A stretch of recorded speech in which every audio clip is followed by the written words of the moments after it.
আসসালামু আলাইকুম। দেখেন এই সাহার মুখ থেকে এই যে 7টা বল গেট একটার সাথে একটা বেঁধে চালাচ্ছে। হ্যাঁ, এই যে সাহার মুখ, এই বল গেটগুলো এই জাহাজের চলাচলে বিঘ্ন সৃষ্টি করছে। এটা মহারহ 7টা বল গেট একভাবে কীভাবে চালাইতেছে দেখেন।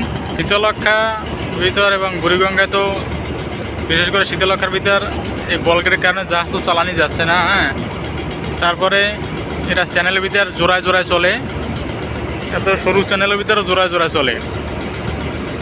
এখন সাহার মুখ থেকে আলফালা বয়ার দিকে যাচ্ছে এই যে 7টা সাবমেরিন একসাথে বেঁধে যাচ্ছে। হ্যাঁ, এগুলো দেখার কি কেউ নেই? বিআইডব্লিউটি অথবা নৌ পরিবহন অধিদপ্তরের দৃষ্টি আকর্ষণ করছি, আপনারা আমাদের জাহাজ চলার সুবিধার্থে অন্তত এই বালগেটগুলোকে কিছু একটু করুন। এতে রাত নাই, দিন নাই, ঝড় নাই, বৃষ্টি নাই, কুয়াশা নাই, সর্বক্ষণিক চলে। এবং এই যে দেখেন 7টি বল গেট একসাথে চলতেছে ব্যস্ততম জায়গায়।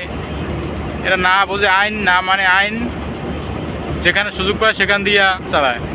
এদের দেখার মতো বা আইনগত ব্যবস্থা নেওয়ার জন্য বিশেষভাবে অনুরোধ করছি সরকারি যারা আছেন, বিআইডব্লিউটি, নৌ পরিবহন অধিদপ্তর, তাদের কাছে বিনীত অনুরোধ রইল।